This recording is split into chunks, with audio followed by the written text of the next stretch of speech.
Welcome my dear students. আজকে জারণ বিজারণ চ্যাপ্টারের একটি গুরুত্বপূর্ণ পোর্শন নিয়ে আলোচনা করব। অর্থাৎ আজকে আলোচনার বিষয়বস্তু হলো জারণ সংখ্যা পদ্ধতিতে সমতা বিধান। এই যে জারণ সংখ্যা পদ্ধতিতে আমরা সমতা বিধান করব, অর্থাৎ balancing by oxidation number method. এখন প্রশ্ন আসছে কিভাবে একটা রাসায়নিক সমীকরণের ব্যালেন্স করবো আমরা, তারপর তার কতগুলো রুলস রয়েছে বা নিয়মাবলী রয়েছে। তো নিয়মাবলীতে যাওয়ার আগে একটু বলে নিই, যখন নিচু ক্লাসে তোমরা ব্যালেন্স করেছিলে দেখবে একটা পদ্ধতি ইউজ করতাম কি না, আমরা একটা সংখ্যা বসাতাম, হলো না চেঞ্জ করে আবার একটা বসাতাম, ট্রায়াল অ্যান্ড এরার মেথড। কিন্তু এখন যেটা আমরা করব একটা নিয়ম মেনে করব, তাই যত বড়ই ব্যালেন্স হোক না কেন খুব সহজে করা যাবে। তাই ক্লাসে যখন কোনো ব্যালেন্স করতে গিয়ে তোমাদের নিচু ক্লাসগুলোতে আটকে যেত, যেটা স্যাররা খুব সহজে করে দিতেন, তোমাদের মনে হয় বা মনে হতো তখন যে স্যাররা বোধহয় খুব বেশি জানেন। আসলে তা না, স্যাররা নিয়ম মেনে কাজটা করেন বলেই তাই সম্ভব হয়। তাই দেখো, এরপর থেকে তোমরাও সব পারবে, প্রত্যেকটা ব্যালেন্স করতে পারবে খুব সহজে। তাই যদি ভিডিওটা লাস্ট পর্যন্ত তোমরা দেখো তাহলে আর কোনো সমস্যা থাকছেই না, একদম neat and clean balance complete হয়ে যাবে। তো আমরা ব্যালেন্সে যাওয়ার আগে কতগুলো নিয়মাবলী বা রুলস মেনটেন করব। 1 নম্বর, অর্থাৎ এর কি কি রুলস আমাদের মেনটেন করতে হবে। নাম্বার 1, জারক ও বিজারক পদার্থ নির্বাচন করতে হবে প্রথম। অর্থাৎ 1 নম্বরে আমরা কি যাব না, জারক ও বিজারক পদার্থ নির্বাচন করব আমরা। নাম্বার 2, যেই জারক ও বিজারক পদার্থ নির্বাচন হয়ে গেল, তাহলে এবার আমাদের কি করতে হবে না, জারকের জারণ সংখ্যা হ্রাস এবং বিজারকের জারণ সংখ্যা বৃদ্ধি ক্যালকুলেশন বা গণনা করতে হবে। 2 নম্বর পয়েন্ট। 3 নম্বর পয়েন্টে আমরা কি করব, 3 নম্বর পয়েন্টে করব এই জারণ সংখ্যার পরিবর্তন যে চেঞ্জ হোক তাকে সমান করার জন্য জারক ও বিজারকের সংকেতকে উপযুক্ত পূর্ণ সংখ্যা দিয়ে গুণ করব আমরা। নাম্বার 4, পূর্ণ সংখ্যাতে গুণ করার পর দেখব অনেক ক্ষেত্রে বা বিশেষ করে কোনো কোনো ক্ষেত্রে ব্যালেন্স হচ্ছে না, কিছু কিছু আটকাচ্ছে। তার জন্য আমরা কি করব, কখনো জল, কখনো অ্যাসিড কিংবা ক্ষার এক্সট্রা যোগ করব, করলেই হয়ে গেল ব্যালেন্স। তাহলে আমরা 4টে রুল মেনটেন করব।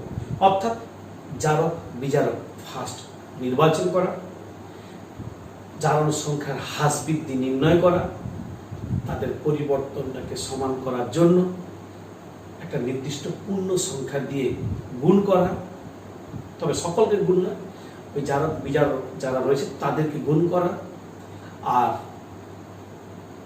মেনটেন করতে হবে অর্থাৎ যে পরিবর্তন যে দুজনের মধ্যে হচ্ছিল সে দুজনকে গুণ করা, আর শেষে কখনো কখনো কোনো ক্ষেত্রে জল, কোনো ক্ষেত্রে অ্যাসিড, কোনো ক্ষেত্রে ক্ষার ইত্যাদি যোগ করা।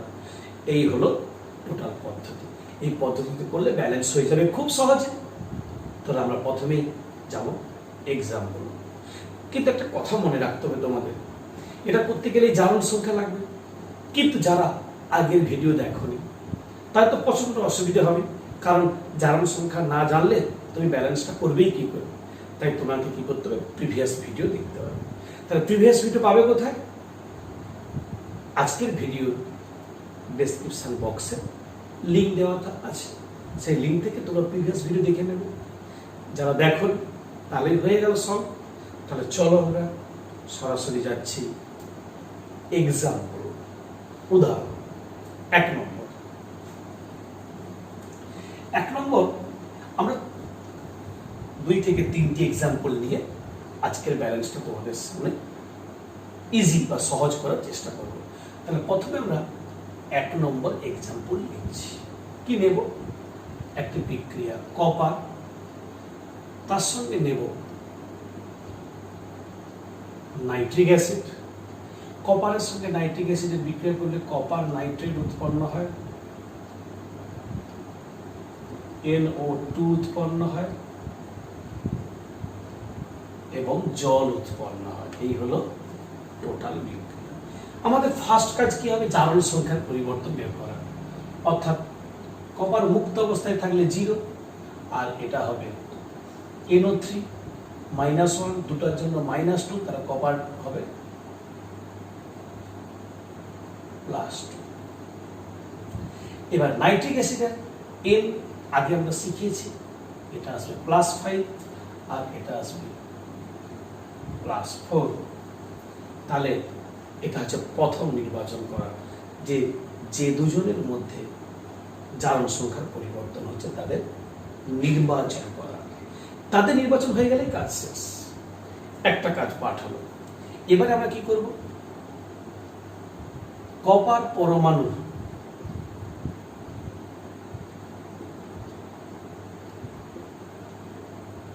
জারণ সংখ্যার বৃদ্ধি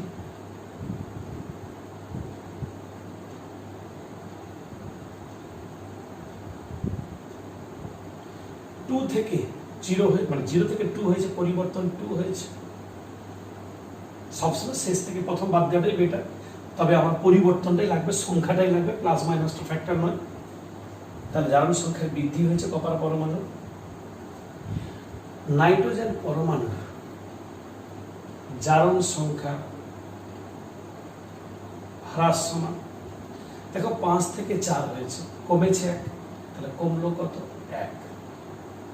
এই যে কমলো 1, এটাই হলো আমাদের সংখ্যা দুটো দরকার। তাহলে একটা হলো বৃদ্ধি, বাড়লো কত?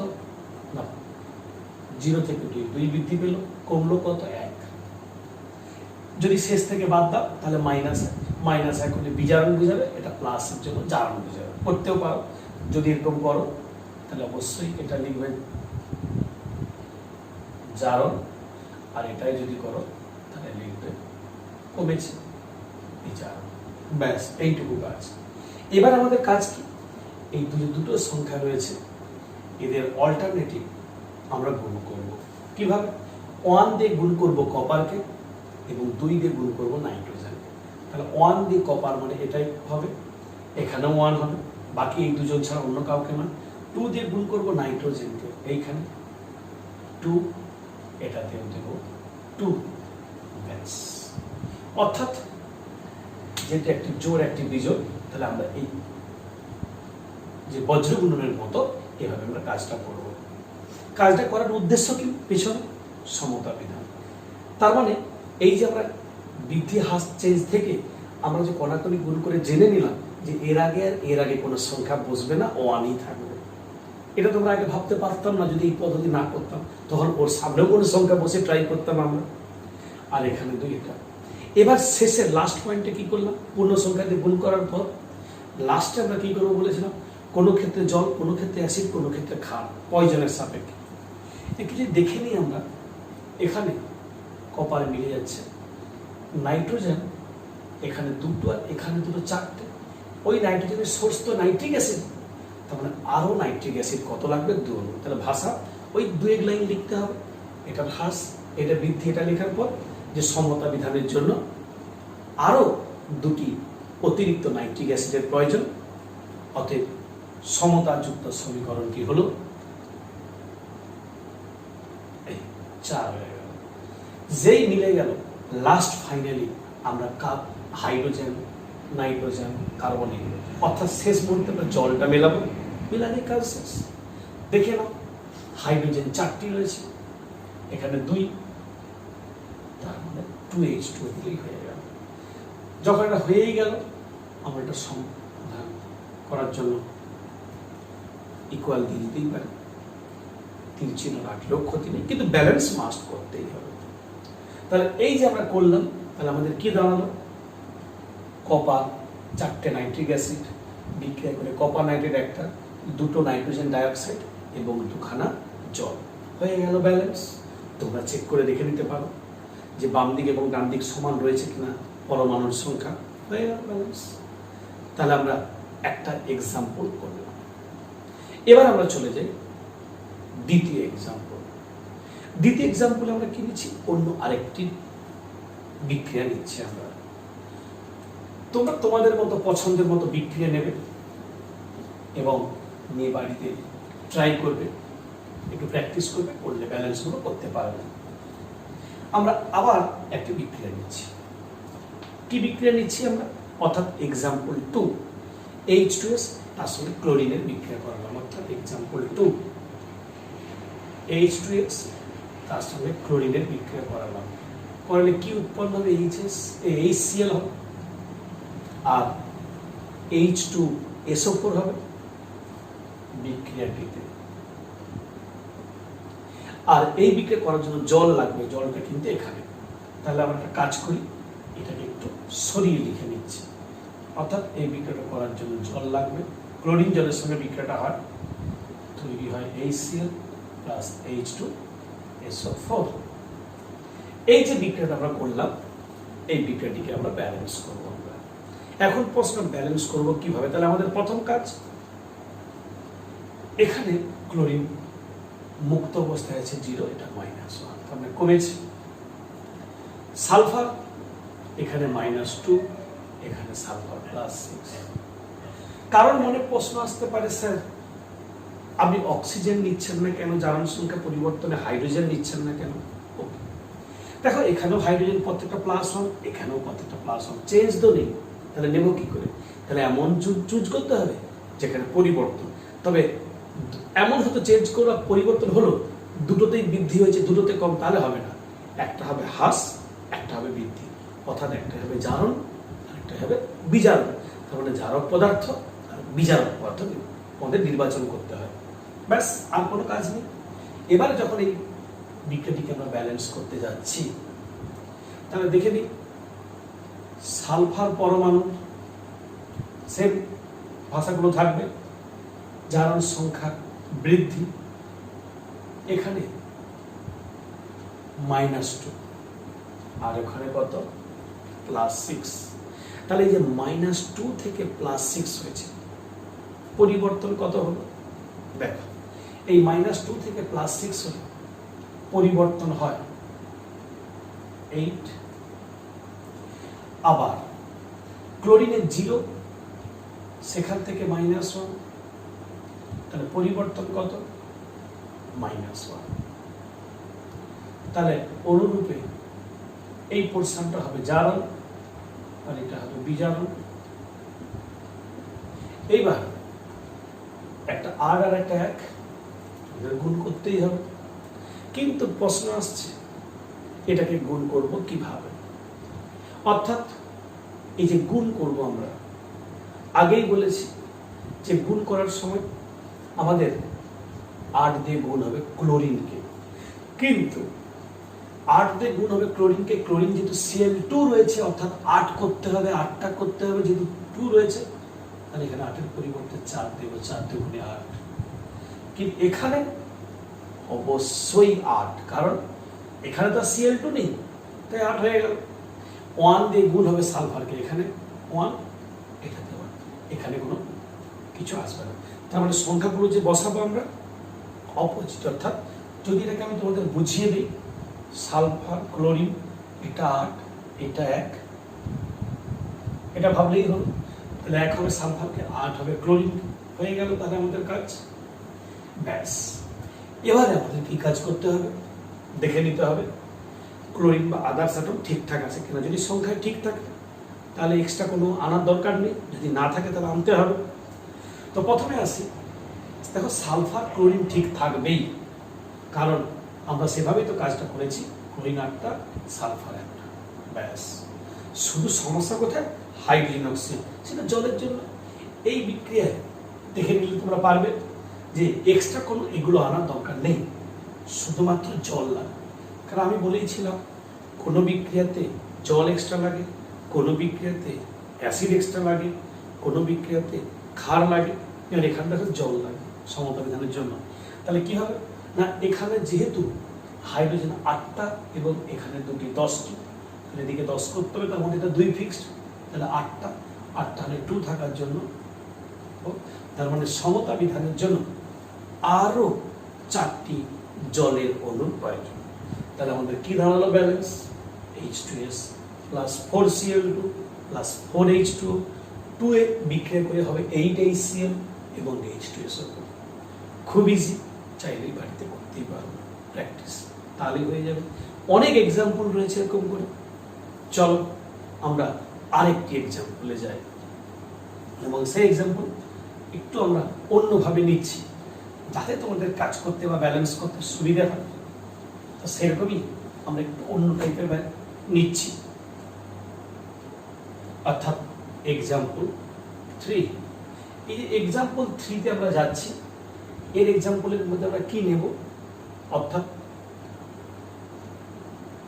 P4 NaOH প্লাস H2O তৈরি হবে PH3 NaH2PO2। তাহলে এই যে বিক্রিয়াটা আমরা করলাম, এই বিক্রিয়াটার ক্ষেত্রে আমরা ব্যালেন্স করব। ব্যালেন্স করতে গেলে আমাদের কি করতে হবে দেখে নাও।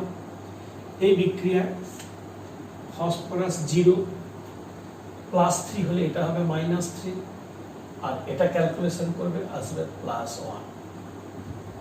এখন সমস্যা এখানে একটু বেশি, একটাই পদার্থ একবার জারিত হয়েছে, আর একই পদার্থ আরেকবার বিজারিত হয়েছে। এর আগের ভিডিওতে দেখিয়েছি, বিক্রিয়ক যদি একটা হয়, সে যদি জারিত এবং বিজারিত ভিন্ন ভিন্ন বিক্রিয়াজাত পদার্থ উৎপন্ন করে, তখন সেই বিক্রিয়াকে কি বলে, ঠিক ডিসপ্রপোর্শনেশন বা অসামঞ্জস্য বিক্রিয়া। আগের ভিডিও তোমরা দেখেছো। ঠিক এমন বিক্রিয়া হলে তখন আমরা কি করব, তখন আমরা লিখব P4 থেকে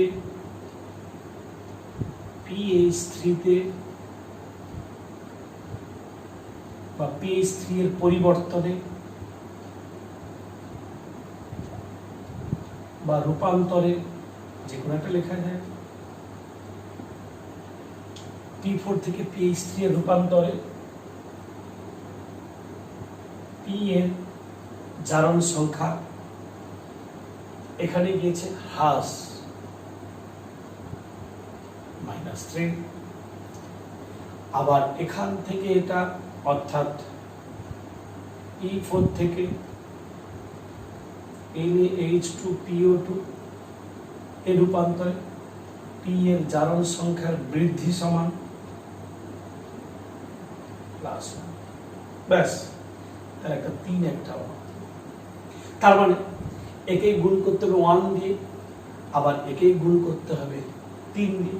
তার মানে এক কথায় বললে তাহলে মোট 4টে ফসফরাস করতে হবে, কারণ একই 1, এখান থেকে একটা P পাবো, আর এখান থেকে 3টে পাবো, এই নিয়ে মোট 4টে। তাই একবারে যেহেতু এখানে P4 আছে, তাহলে আর কিছুই দেব না, হয়ে গেল 4টে P।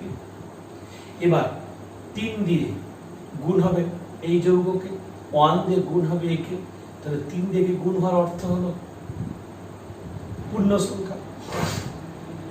1 দিয়ে গুণ হবে এটা, এখানে 1 হবে, এটাতে 3 হবে, আর এই দুজনের ক্ষেত্রে কোনো হবে না, কারণ পরিবর্তন হয়েছে শুধুমাত্র এই 3 জনের মধ্যে। এটা হওয়ার পর আমাদের চতুর্থ পয়েন্টে যেতে হয় ব্যালেন্স করার জন্য। সেখানে কি বলা ছিল, যে যদি আমরা কোনো ক্ষেত্রে সমীকরণটাকে ব্যালেন্স করি, কখনো জল, কখনো অ্যাসিড, কখনো ক্ষারের দরকার হয়। এটা বিক্রিয়াটা যেহেতু ক্ষারীয় মাধ্যম, তাহলে ক্ষার লাগবে। দেখো ব্যালেন্স এই পদ্ধতি করার পর আমরা জেনেই গেলাম যে এর সামনে কোনো সংখ্যা বসবে না, এর সামনে 3 বসবে। তাহলে এখান থেকে যদি ফিক্স করে জেনে নিই, তাহলে সোডিয়াম কটা, 3টে। তার মানে সমতা বিধানের জন্য আরো 3টে NaOH এর প্রয়োজন হলো। ব্যাস, যেই NH হয়ে গেল, P তো মিলেই গিয়েছে, NaOH এর Na মিলে গেল, লাস্টে কি মেলাবো, ঠিক ধরেছ, হাইড্রোজেন অক্সিজেন। তার মানে জলটা হিসাব করলেই হবে। এদিকে যদি হাইড্রোজেন হিসাব করো, তাহলে 3 দুগুণে 6, 6 আর 3 9, 9-এর মধ্যে এখানে 3 চলে গেল, তাহলে 6, এখানে 2 আছে, 3 দুগুণে 6। তার মানে P4 3 NaOH 3H2 বিক্রিয়া করে একটা ফসফিন এবং 3টে NaH2PO2 উৎপন্ন করে। ব্যাস, হয়ে গেল ব্যালেন্স। দেখো এইভাবে আমরা যে কোনো পদ্ধতি যে কোনো ব্যালেন্স নিলে আমরা তার সমতা বিধান করতে সক্ষম হব যদি আমরা নিয়ম মেনে কাজ করি। এ তো গেল এই পোর্শন। এবার কি শিখলে তোমরা এই ব্যালেন্সটা পারছো কিনা, আটকে যাচ্ছে কিনা, তার জন্য একটা পদ্ধতি রয়েছে। কি করবো আমরা? না, আমরা হোমওয়ার্ক দেবো তোমাদের। তোমরা কি করবে? বাড়িতে সলভ করে কমেন্টে জানাবো। আর সেই হোমওয়ার্কগুলো করলে আমরা নিশ্চিত হয়ে যাব যে না, তোমরা শিখেছো, পেরিয়ে যাচ্ছ। তাহলে চলো আমরা যাই। 2-3টে আমি দিচ্ছি, বেশি না, হোমওয়ার্ক। আর এই ব্যালেন্সগুলো তোমরা বাড়িতে করবে, করে আমাকে কমেন্টে জানাবে। তাহলে আমরা যাচ্ছি এখন কি হোমওয়ার্ক। দেখো, আমরা হোমওয়ার্ক দিচ্ছি তোমাদের 3টে। এই 3টে যে হোমওয়ার্ক দিচ্ছি অর্থাৎ ব্যালেন্স, তোমরা বাড়িতে করবে। যদি তোমাদের কাজ করতে গিয়ে অর্থাৎ ব্যালেন্স করতে গিয়ে কোনো অসুবিধা হয় তা অবশ্যই কমেন্টে বলবে, আমি সলভ করার চেষ্টা করব। একটু বিক্রয়গুলো বড়, আমি আবারও বলছি, ঘাবড়ে যাওয়ার কিছু নেই। চাইলে আমি একটু তোমাদের হিন্টস দিতে পারি। তোমাদের তো আগেই বলেছি যে জারক বিজারক নির্বাচন করতে হবে। তাহলে এখানে কি করবে? তোমাদের একটু হিন্টস দিয়ে রাখি, এমএনটা নেবে। প্রশ্ন করতে পারো, স্যার সালফার কেন নেব না? দেখো, এখানেও SO4, এখানেও SO4, এখানেও SO4। তারপরে প্রতি ক্ষেত্রে সালফারের জারণ স্তর একই, তাই চেঞ্জ হবে না। কোথাও যদি SO4 এর পরিবর্তে SO2 থাকতো বা SO3 থাকতো তখন নিতাম। যাক, এখানে Mn, এখানে Mn নেব। এবার অক্সিজেন আমরা নেব, কিন্তু এখান থেকে এখানে যে হয়েছে দেখবে তোমরা এটা বিজারণ কমেছে, তাহলে বেড়েছে এমন নিতে হবে। এখন বেড়েছে যদি নিতে হয় কোনটা নেবে? দেখো, এই অক্সিজেনের এই অক্সিজেন কত 0, আর এই অক্সিজেন নেব -1, কারণ আমাদেরকে একটা বাড়াতে হবে। তাহলে -1 থেকে 0 হয়েছে, এটা নেব। এখন প্রশ্ন করতে পারো, স্যার এটা কেন নিলাম, এটা কেন নিলাম না? এখানে যদি অক্সিজেন নিতাম তাহলে এটা -2, এটা 0, তাহলে -2 প্রত্যেকটা অক্সিজেন, আর এই অক্সিজেন হতো। কিন্তু যেহেতু এটা ব্যতিক্রমিক যৌগ, পারক্সাইড আগেই হয়েছে, তাই পারক্সাইড যৌগের ক্ষেত্রে ব্যতিক্রমিক ঘটনা ঘটে। সেই জন্য -1 থেকে এটা 0 হয়েছে, মুক্ত অবস্থা থাকে, তাই এটা নেবে একটা, এটা একটা নেবে। হয়ে গেল ব্যালেন্স। করে দেখবে এখানে যখন যাবে, এই অ্যালুমিনিয়াম মুক্ত অবস্থায় আছে 0, এখানে যৌগের মধ্যে আছে। রুলে বলাই ছিল আগে ভিডিওগুলোতে, অ্যালুমিনিয়াম কোনো যৌগের মধ্যে থাকলে +3 রূপে থাকে। তাহলে এটা জারণ হলো, আরেকটা বিজারণ করবে, হয়ে গেল হাইড্রোজেন নেবে। এখানে যখন নেবে ক্রোমিয়ামের নেবে একটা, কারণ এখানে ক্রোমিয়াম +3 আর এখানে ক্রোমিয়াম +6 করে দেখবে। আরেকটা নিতে হবে, এটা যদি বিজারণ হয় তাহলে জারণ নিতে হবে। এই I হবে -1 আর এই I2 হবে 0, -1 থেকে 0 হচ্ছে মানে বেড়েছে, তাহলে এখান থেকে এটা হবে বিজারণ, আবার এখান থেকে এটা হবে জারণ। এইভাবে দুটো করে যদি আমরা নির্বাচন করে নিই, জারক বিজারক, তোমাদের হেল্প করলাম, একটু হিন্টস দিয়ে দিলাম। এবার বাড়িতে ট্রাই করবে, করলেই ব্যালেন্সগুলো হয়ে গেল। তাহলে আমরা যে আজকের পোর্শন শিখলাম কি, আমরা জারণ সংখ্যা পদ্ধতিতে। আরও একটি পদ্ধতিতে ব্যালেন্স হয়, সেটা আমরা পরের ভিডিও করব। আশা করছি তোমরা সবাই পুরোটা দেখে বুঝতেও পেরেছো। তাহলে হোমওয়ার্কগুলো করে ফেলবে, এবং আরও ইন্টারেস্টের জন্য বলবো, তোমরা চাইলে বিভিন্ন যে কোশ্চেন ব্যাংক বা বিভিন্ন ধরনের অর্থাৎ প্রশ্ন বিচিত্রা বা অন্যান্য যে কোনো কিংবা সালের কোশ্চেন সলভ করবে। আটকে গেলে অবশ্যই কমেন্টে কিংবা মেলে ইত্যাদি মারফত বলবে, তাহলে তোমরা ডেসক্রিপশন বক্সে পাবে ওগুলো, সেখান থেকে তোমরা সলভ করে ফেলো। আর তোমাদের সঙ্গে আমার দেখা হবে নেক্সট ভিডিওতে। যদি ভিডিওটি ভালো লেগে থাকে তাহলে লাইক, শেয়ার অ্যান্ড সাবস্ক্রাইব করবে।